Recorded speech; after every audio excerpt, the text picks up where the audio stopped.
Talking with members of the community for this film, it's clear that things have changed. Change is inevitable and ongoing. Some people like some of the changes, others see them as a threat to the village. But what's been made very clear is that these changes aren't new. Often what's happening now is a reflection of what's happened before. Whilst we live in linear time, the echoes from the past have a huge influence on what's happening now, and in many ways is repeating history. History is not something that's happened to someone else. It defines and affects us all. We live with it in the fabric of the buildings and the memories formed over time. This film aims to show some of those echoes. One of the most obvious changes is the physical size of the village. Since the 1200s, the village has steadily grown and continues to grow.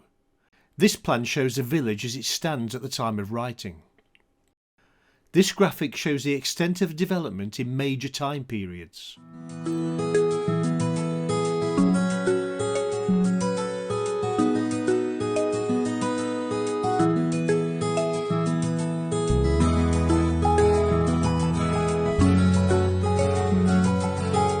It's clear to see that the bulk of the development has been since the mid-1900s.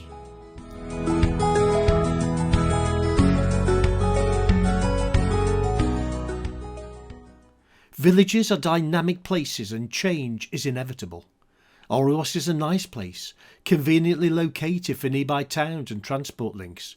People want to live here and youngsters want to stay here, and so more houses are inevitable. There's a natural boundary to the village, so hopefully this expansion won't be huge.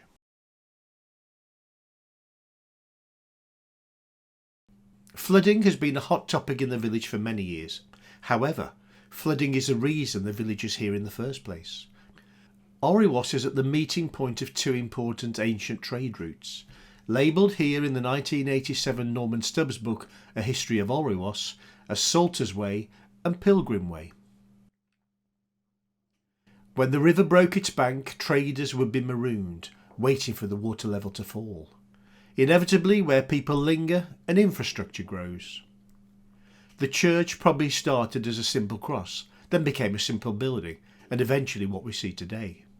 Over time, a small hamlet would have been established, and over hundreds of years, it has grown into the large, vibrant community we know now. All because of flooding. One of the ancient tracks probably ran along what we know as Stapfold Lane. It's a track that links old with new and has seen a huge transformation in recent years. For many years the Bailey Bridge was in a dangerous state of disrepair. Stapfold Lane became a narrow track gradually being subsumed by nature. The first stage of the resurrection of this area was in 2012. When funds were raised by Will Chapman to replace the wooden deck of the bridge. In 2012, a group of people took on the task of clearing the undergrowth from the whole length of Stapfold Lane to make a cut and lay hedge. To the right of this track was a field that many of us knew nothing about. It was overgrown, it flooded and was surrounded by impenetrable hedges. In 2019, the land to the right of the lane was purchased by a group of villagers and was transformed from a wilderness to a lush meadow with mature trees. It's now known as Alrewas Island. Alrewas Island is owned and operated by a village group whose aims are to promote outdoor activities and use nature to improve well-being. The island had been totally neglected for over 30 years, and in 2021 it was completely restored to how it was back in the 1960s, when it was a hay meadow producing the best hay for miles around. This was due to deposited nutrients from periodic flooding. The hay was cut, baled and loaded onto a dray by hand and pitchfork by Tom Meller of Essington Farm, assisted by local lads. In 2021, the island once again produced an excellent crop of hay, the first for many years and probably not the last. A huge amount of work has been undertaken at the island, and it's become a new venue for village events, including part of the Queen's Platinum Jubilee celebrations.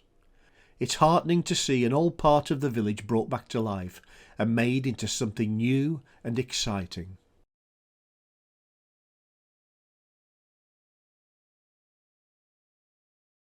Other local landmarks have also been rescued and saved for future generations, providing a clear link from the past to the future. The home farm site was part of a planned medieval settlement in Alrewas and was probably developed in around 1290. There was a marketplace directly in front of it, although this would then have been known as the Green. Post Office Road was called Market Street for obvious reasons and only changed in the 20th century. An architect's report says, "This house ranks as one of the most improvised large farmhouses the writer has ever seen. Its piecemeal growth has produced a house of great vernacular charm, and it undeniably contributes considerably to the character of the conservation area. But as a building, it is utilitarian and was never intended as a self-conscious work of architecture. Its aesthetic merit is largely accidental." Home Farm was developed over 400 years, starting from the 1600s and ending in the 20th century. In 2020, work started to refurbish and renovate this Grade 1 listed building. A huge amount of work was undertaken to bring the building back from the brink.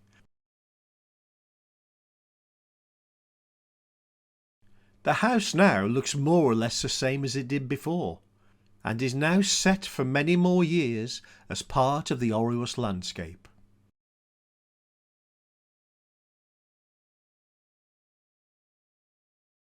Another old village building which was rescued and reborn is Mellor Barns. Destined to become 3 separate properties, it was bought by architects Debbie and Lyndon Glancy. We didn't fully appreciate what we were entering into at all. But what we has concluded in what we've done is sort of enhanced and enriched what is the community. Well, we hope we have. So one of the things we had to do as part of the package was we had to agree to build the road, didn't we? All right, we've got services and infrastructure coming through, but we had to make good the road. It's been derelict for 15 years, probably 20 years. What we do as our professional careers saw the opportunity. Next to neighbour Dave, he sort of said, "Look, we'll do it together." So we helped him design his house with him.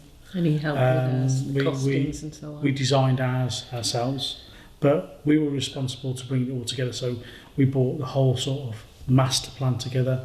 We took on board a challenge that was there empty for a long time. We saw with what we do what it could be because we're visionary people, and people now, or hopefully we've done the village proud in what we've done. People started to talk to us about Tom Mellor, and we didn't know Tom at all. We just understood that he left a complete legacy with him.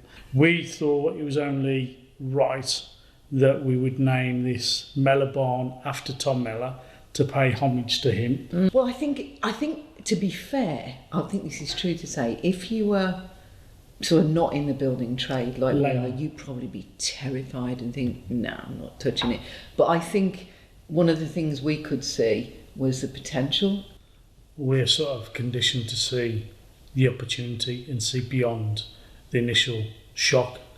I remember bringing my business partner here. We were going up the A38 somewhere north to see a client, and we diverted to here, and I said, look, we're embarking on this venture, parked down the bottom of the thing, and he said, you must be on the loft.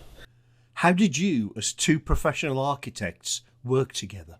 It was terrible, honestly, Pete. It was a nightmare because we both got different ideas. And I think in those days, we met in a practice years ago, 20 odd years ago, 22, however many. And we fought then. Anyway, we got together and we vowed we wouldn't work together again. And that worked out until we bought this place. And I think basically we worked up the scheme. I then left my job in Birmingham for various reasons, but largely I could manage this on a daily basis. When you've got a traditional building, the best way to complement it is to put something contemporary next to it, because you can age it then. And I always say this, they don't want a pastiche. It doesn't need to pretend to be 18th century. It needs to highlight it. And what do you think Tom would think about it? I don't know, I do think that. We do think He'd that. probably say, where do I put my ladies? He probably... I don't know what you think. Legacy for us is not only, what we've done here for us, our kids, changing, bit of the contours, the landscape of the village, adding to it, hopefully. We've met people in the village as a result of being here, even if it's just locally, just people, taking an interest, and that's great. And there have been some lovely people, lovely comments, and, people have been fabulous. We become the next custodians of the villagers, and we leave our imprint, and it then goes on and on and on, really. Yeah. In 1944, the Oddfellows Hall was bought by the village for £1,500, and since then has been used as the village hall. In those 78 years, it's been modified many times, almost fallen into disrepair. It was almost closed and sold at one point, with a proposal for a new building on Walkfield. However, the village spoke, and they said they wanted to keep the existing building. In 2015, the hall closed to undergo extensive and much needed refurbishment. It reopened in 2016. A new kitchen and foyer area was built, along with a second downstairs room and 2 well-appointed toilet blocks. It's now fit for the 21st century and hosts many village groups and events. It's yet another example of a building undergoing not one but 2 major refurbishments, so that it remains a useful and relevant part of the community. Another echo. All Saints Church has been in Alrewas for well over 1500 years and has changed many times over that period. The first building would have been made of local materials, a wooden frame with a thatched roof. The Saxon building, around which the current church is based, would have been made of stone, tall and narrow, more or less the size of the current nave between the arches. The Norman conquest saw a huge amount of church building, including All Saints. They gave us the basis of the tower. The chancel was added in the 1200s. In the 1300s, the south aisle was added to accommodate growing numbers. And in the 1500s, the wall height was raised and clerestory windows added for more light. In the 1800s, the Reverend Webb paid for the north aisle to be built, extending the capacity and giving us a footprint we see today. It's fascinating to think that this building has undergone so much change. It's tempting to think that it's always been as it is now, and that it shouldn't be changed. But it stands as an example of how the past influences the present and affects the future, and that change is not only inevitable, but necessary. I hope everyone knows my name is John Allen, and I've been really privileged to be part of this particular village and the ministry of Alrewas, Fradley and Witchner since the 14th of June, 2001. My first impressions of this village were, first of all, of the sheer friendliness, because everywhere that we went, people who didn't even know us were stopping and just saying, oh, hello, or if they saw the collar, hello, vicar. It's grown a lot, of course, and changed over these 21 years. It's never lost the friendliness, the welcome, the sense of being a connected village, so that, there's a soul to it. During these years, John has been involved in many village groups. Well, one of them clearly would have been Open Gardens. And we do have one of the Open Gardens leaflets. This is the one from the most recent one we could do in June 2019. Then, of course, sadly, the pandemic hit. We're hoping to have a new one this year, which would be so exciting. I was invited by some church members who approached me with great trepidation, saying, John, we would love for you to be involved in Little Women. They wanted me to play the part of, guess what, a vicar. One who was in the United States And it happens that I am from the United States, so I didn't have to worry about the accent. And since then, I've been involved in probably about 10 or 12 different productions, most of them pantomimes. When I first came, there was a chap named John Rowe, who was actually serving as the Methodist minister, was doing his training here, and we wanted to do as much together with the two churches as we could. And that actually created our own churches together in Alrewas, and taking the Anglican Methodist covenant really seriously, saying, let's try to do as much as we can together to be a blessing to all the village. Because I have a booklet here about 10 years of Alrewas Arts Festival, 2006 to 2016, and of course it carried on past that. And that has been an absolute blessing and privilege to be part of, because that committee has helped draw all of us together, including our churches. I've enjoyed helping lead workshops, being part of workshops, using this facility as a place where people could come and gather, whether for photographic exhibitions, for plays, for musical concerts. In March 2020, we really had no idea just how flipped, turned inside out, our lives in the world would be, including, of course, in the village of Alrewas. March, April, May, even part of June, we would be in full lockdown and churches were closed. That was so hard for everybody.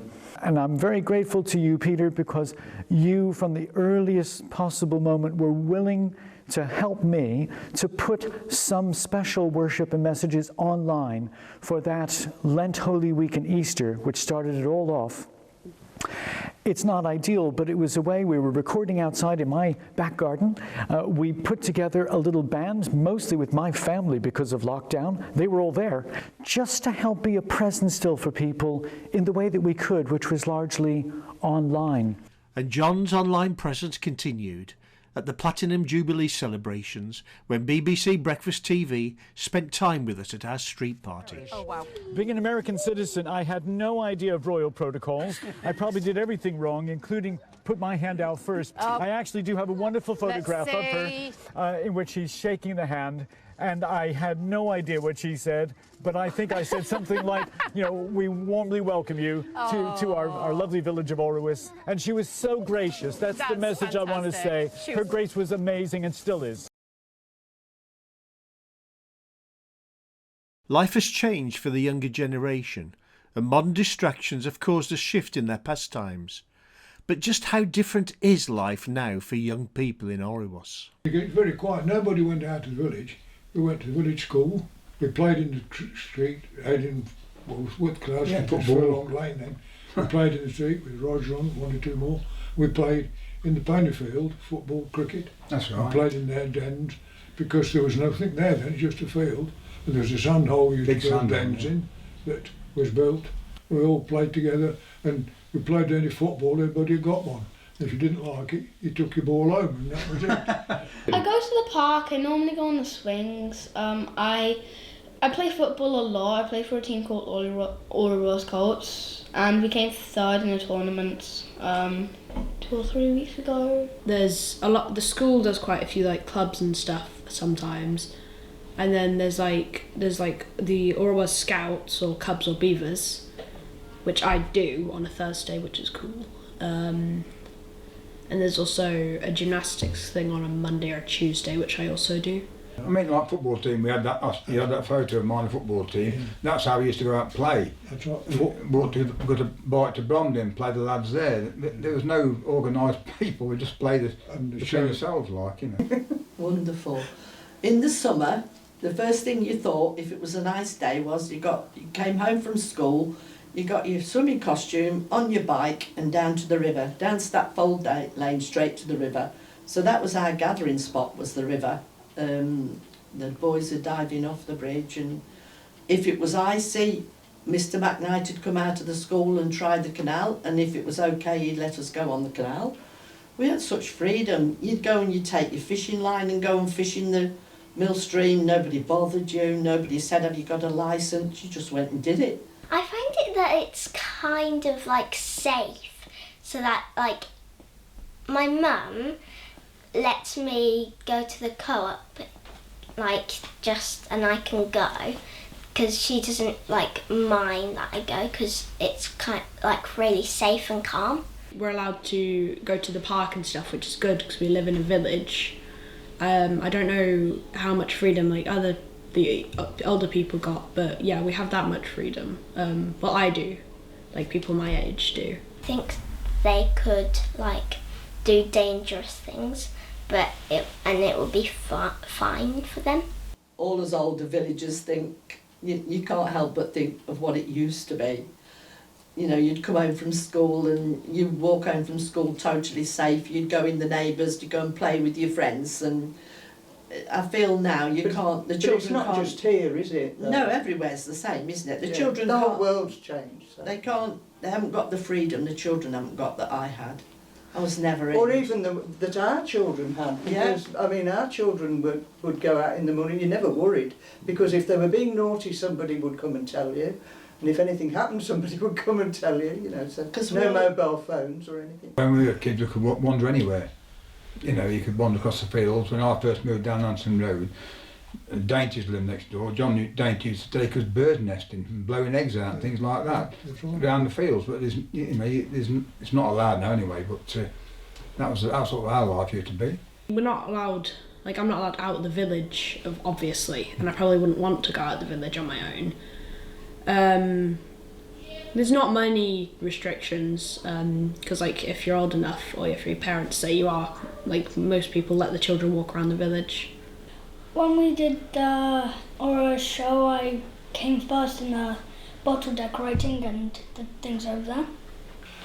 I can remember it in 19 when it was on the Paul Pry field. Yes, I remember the Paul Pry field. And they used to have a fancy dress for the kids. There was tents. And in latter years, when it was still there, Horace Mills always had a big stand. Horse jumping. Horse jumping, yeah. Show jumping, yeah. Tug of war. Used to have a tug of war teams used to come down, yeah. In them days. Yeah. Big ugly men, you know. And then in the middle, really.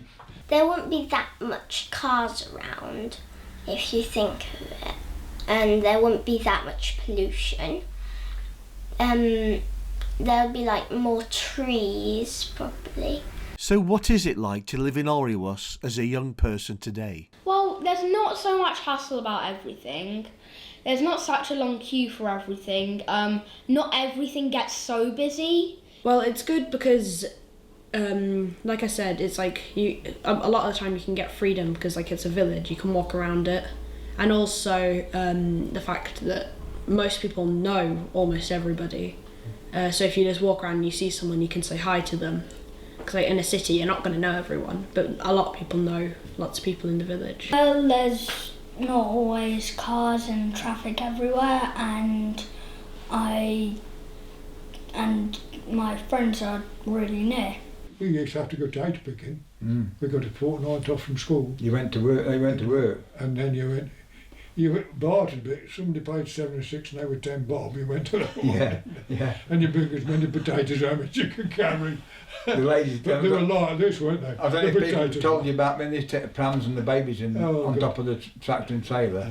The babies in the pram, but the babies went in the pram coming back before the potatoes. My uncle was bailiff at Fradley Junction, so a lot of my childhood was at Fradley Junction because it was wartime. And my dad was away in the army the whole of the war, abroad, so I was whizzed off to Fradley Junction every weekend, and we walked up the canal and we walked back, and I was only 3 or 4. Then I learned to ride a bike, so then we would bike the back way. Yeah, I had an idyllic childhood. It was a group meeting. I think it was probably Alrewas Arts, the group that organised the Live and Local. I think that's what it was. And I happened to mention this, that there was a lot of talent and I thought it would be a good idea. And I'd been thinking about it for a long time. And Graham said it was always his wish to have an arts festival. So we said, OK, let's do it. We kept talking about, are we going to do a festival? And eventually I think we had to make a decision, and Graham said something along the lines of, well, are we going to do it or not? And I might have said something like, oh, go on then. And that was it. I wanted to be involved in the festival because for a long time, for many years prior to the festival, I'd been involved in community events and community groups, and the festival seemed to be a perfect way of continuing that engagement and getting people interested in arts and crafts within the village. Well, it was interesting really, because we moved here in 2001 and there was an advert in the Lichfield Mercury in 2004 for anybody interested in a new arts festival which was going to be started, and would they like to come to this meeting. So I went along to the meeting, the first meeting, and I ended up with 8 workshops teaching the canal arts and being the treasurer. I wanted to be part of the festival because I was at work for the very first one, and I just realised how hard everybody was working, and I got involved that way. And we were upstairs in a little tiny room in the Crown, and I just happened to say, oh, why don't you raise some money by doing an auction? I've just done one with another club, and Graham Sellers said, brilliant idea, will you do it? And I was on the committee from then on. Ridiculously, we decided to do it for a whole week immediately, and that was it. You know, we did it. It took us, we did it in a year that time. It's rapidly expanded from being a weekend to being a whole week. And one of the questions we had was, will we find enough people? We actually had to try, and we used to sit outside the co-op and outside the Methodist Hall trying to get people to sign up. Whereas here we are, however many years later, and we don't have to encourage anybody at all. And we keep trying to cut down, but it doesn't seem to happen because everybody wants to do a workshop. Well, we had no difficulty in that. People from the village came forward, as they always do. Liz Ogilvie, who was on the committee, discovered that there was a man in the village called Mike O'Brien who had worked as a prop maker in the film industry, and she persuaded him to make a flock, a life-size flock of fiberglass sheep, which people in the village then decorated and which appeared at various parts of the village throughout the festival. And the other thing we decided on was that it should be within the village, because there was sufficient talent and enthusiasm within the village. The response by the village to the festival has been phenomenal.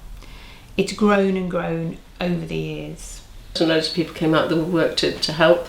We had actually that very first one, we had 50 workshops, and we've doubled it now. People are confident with the festival, they're confident in the festival, they feel relaxed and able to engage in it, which is an absolute fabulous outcome. They feel that it's their festival, they're involved in all aspects of it, and that's hundreds of people. Everybody loves it. They can't wait for the next one. The immediate response from people was, when's the next one going to be? And we had a lot of response, a lot of positive response, and I can't remember any negative response. It's the buzz in the village. It's lovely. Organising anything that's quite large and complex, the aim of that is for it to appear effortless, for people to be relaxed within it. And of course, in any organisation, a huge amount of work goes on underneath. It's just a lot of work. It all looks like it's going smoothly along, and underneath there's frantic paddling going on, and sometimes, you know, the house phone is ringing and my mobile is ringing and there's somebody at the door and you really don't know what to answer first. That the aspect of organising the festival that gave me most headaches, and probably the rest of the committee most headaches, was to do with insurance. The public liability insurance demanded that we have proper market stalls, like the market stalls you get on Burton Market or Lichfield Market. And not only that we had proper market stalls, but that we had proper market stall erectors to put them up. We didn't know how to go about it. We tried to find some stalls. We inquired and we found somebody who had some stalls in a cowshed. We had to swill them off clean them off, erect them ourselves, and that was it. That was the market for the first one. Trying to unpick the effect of the festival on the community is quite tricky. It's not necessarily tangible, it's not necessarily quantifiable. However, it's undoubtedly had a positive effect over the years. Well-being, it increases people's well-being, and there's a lot of evidence to say that community involvement does that. People often say, you know, there are so many talented people in this village, but I think it's that actually there are talented people all over the place, but I think the festival has actually given people an opportunity to do things that they might not have done. And it's lovely when people surprise themselves. And we've also started quite a few new clubs up through the festival, haven't we? Lots. Book clubs and craft classes, everything. A fantastic effect on the community. I think it's brought, everybody will tell you that this village has got lots, when they move here, they can't believe how much goes on. How many things have started? I mean, look at the ukuleles and the book clubs and the nitwits. So many things have been started as a result of the Arts Festival. It does what it's sort of set out to do, which is bringing people together, and you know, it does that. And when you see, you know, people that do it, people walk around the village smiling, and the whole week. It really is. It's just so nice. It's amazing what it's brought out of the woodwork, and how you know that how much talent there is in just a small place like this. So there must be loads of talent everywhere if you search for it. Because it's all free, and so it's accessible to everyone, and it's all run by volunteers. Nobody gets paid. But certainly whenever I've talked to groups of organisers in different parts of the country, for example at Manchester University, people could not understand, they couldn't get the fact that it was so big and so it was free, and people engaged and had the interest to engage. I think our community is special. However, I think all communities are special, and it just needs people to get in there and have the confidence to start it going, and then it inspires people to get involved. There's lots of arts festivals, but they're all professional. People are paid, they come along at a certain time and they do it, you know. But our festival is just, the whole thing is just run by volunteers. The thing I thought was important was me knowing when to hand it on to somebody else. And Paula Dumoulin and Joanna Stevenson took the baton and not only ran with it, but raced away with it. And they developed and they extended the festival so that it didn't atrophy. It didn't just stay the same as it had been. It stayed essentially the same, but developed and extended, and is still happening every 2 years, and has become, I think, a principal feature in the village calendar, and stands along with the show and the open gardens as something that people look forward to.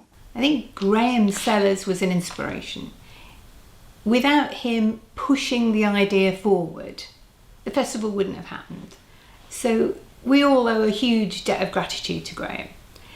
He led the team in that first round of the first festival in 2006, and inspired people to get on with the job. We had lots of feisty debates about various aspects of the festival, and it really was a good grounding for me then to take over in 2008. I know that we're really keen to maintain the integrity of the festival.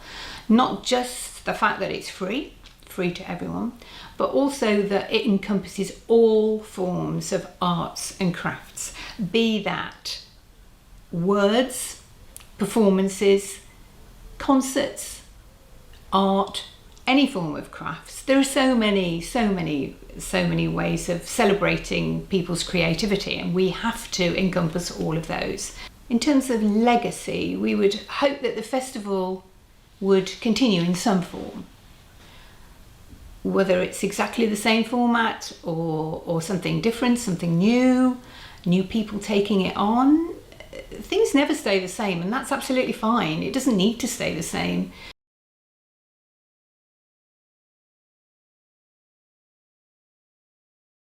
In contrast to this, the Alrewas show is in its 140th year and continues to be a popular event in the village diary. COVID took its toll, but both the arts festival and show teams were keen to get started again. This resulted in the Alrewas Autumn Gathering as soon as lockdown permitted it. It was a joint venture over a September weekend in 2021. The cut down Alrewas show took place on the Saturday and the Arts Festival event on the Sunday. It was a great success and promised great things for the future. 2022 saw the return of the Alrewas show proper, and after 4 years, the Alrewas Arts Festival. The Alrewas show is a long-standing tradition that links the village to its agricultural past. Alrewas Arts Festival reflects the creativity of the village and is a relatively new tradition that will have echoes well into the future. The community spirit of the village was further highlighted during the Queen's Platinum Jubilee celebrations, which saw events all over the village for the 4 days of the bank holiday weekend. Today's Jubilee celebrations are also about bringing people together, street parties, eating food and maybe having a glass of Prosecco. Breakfast Jane McCubbin is joining in the fun in Burton-on-Trent. Tell us all about it, Jane. Oh, good morning. No rain there. There's rain here, but thankfully a tiny reprieve. Everybody, good morning. Morning.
One of the new projects that has helped to bring this film together is Alrewas Archives, which was established in 2011, with the aim of collecting artefacts and memories related to Alrewas. It was formed on the bedrock of previous local historians, such as Will Fisher, who photographed the village in the early part of the 20th century, Norman Stubbs, who wrote a short history of Alrewas, Anne Whitehouse with her book about Alrewas Mill, and Roger Halewood, whose vast academic research has left us with so much wonderful material. The initial idea for setting up the archives started in 2008 when we were making a cut through Alrewas for the 2008 Alrewas Arts Festival. And for that film we were interviewing people about the canal and their memories and so on, and it was just fascinating to listen to people talking about their relatives. And at the time I remember thinking we ought to preserve this somewhere, but the idea didn't really go any further than that. In 2010, when we made Alrewas A Good Billet, which was looking at the village during the war, again we were doing oral history interviews, and it seemed to me that we really need to do something about this time. So once the film was made, I got together with Delma Harrison, who was experienced in putting bits together, and we went to visit HLF in Birmingham, who gave us some advice, and then we came back and put a bid together to set up Alrewas Archives. We realised that we couldn't really collect lots of things like photographs and documents and store them anywhere because we didn't have anywhere to put them. So the decision was made pretty well from the start that it would have to be a digital archive. The first project was called Alrewas at Work, Rest and Play, and in that we decided to cover places, education, employment and recreation as 4 areas that we felt would cover as broad a range as possible. We looked at the period between the 1930s and the end of the 50s, mainly because we wanted to capture the memories and stories of older members of the community so that their stories could be kept for posterity. What we did was we held a number of reminiscence events at the village hall where we basically invited people to come along and just chat. We got some old photographs that we put on display boards, and they were great for stimulating conversation. So people were sitting around just having a chat, somebody said something, it sparked off a memory for somebody else. We didn't do any filming them, but we just made a note of people who we thought would be worth interviewing. And again we carried out a series of oral history interviews, and the outcome was a 3rd film and a book. In 2013 we decided to put another bid together for the 2nd phase of the Alrewas Archives project, which was called Alrewas A Time of Change, because between the 60s and the end of the 90s there had been a huge amount of change in terms of building within the village, the number of groups and so on, and the whole community we felt had grown massively, and we wanted to capture that. And again we made a bid to the Heritage Lottery Fund, and again we were successful. And again we added to the archive, which was starting to build into quite a nice collection of photographs and memories and stories. We produced a film again, and we produced a bigger book this time. What I wanted was something like a coffee table book that was full of pictures for people just to sit down and have a look at and remember things, and also be a nice item to have. It was very important that we didn't just look at the past, but we recorded what was happening now. There was a lot happening in the village in terms of events and changes, and so it was important to capture that. So we started to gather a huge amount of material for the period that we were living in at the time, and I personally tried to capture as many things as I possibly could. In 2021 I felt that we could do something with the material almost a quarter of the way through the century, so I made another bid to the Heritage Lottery Fund, and we were successful, with a view to looking at the development and changes in the village from the year 2000 to 2022. The response to the archive has been amazing. People got the idea and started to let me borrow photographs and documents to scan. Didn't keep anything, it all went straight back. And now, how many years are we? 10, 11 years on, people almost on a monthly basis say to me, oh, do you fancy seeing some of these photographs I've got, or I've got this that I found, do you want a copy of it? And I always say yes. The response by the community has been fantastic, and I think they appreciate that the archive has been set up. The actions of the past echo what happens today. Very little is new. It's often something that's been done before, done again, but in a different way. It is progress. It's using the past to enhance a present and to create a future. The village has changed and will continue to change. This is in part due to its success as a community. As Norman Stubbs said in 1987, in its early history the village was never controlled and dominated by the will of a resident feudal lord. It survived, unlike many local communities, as a quiet backwater in the violent current of national life because of the sturdy independence of its people. I think we can easily apply that today.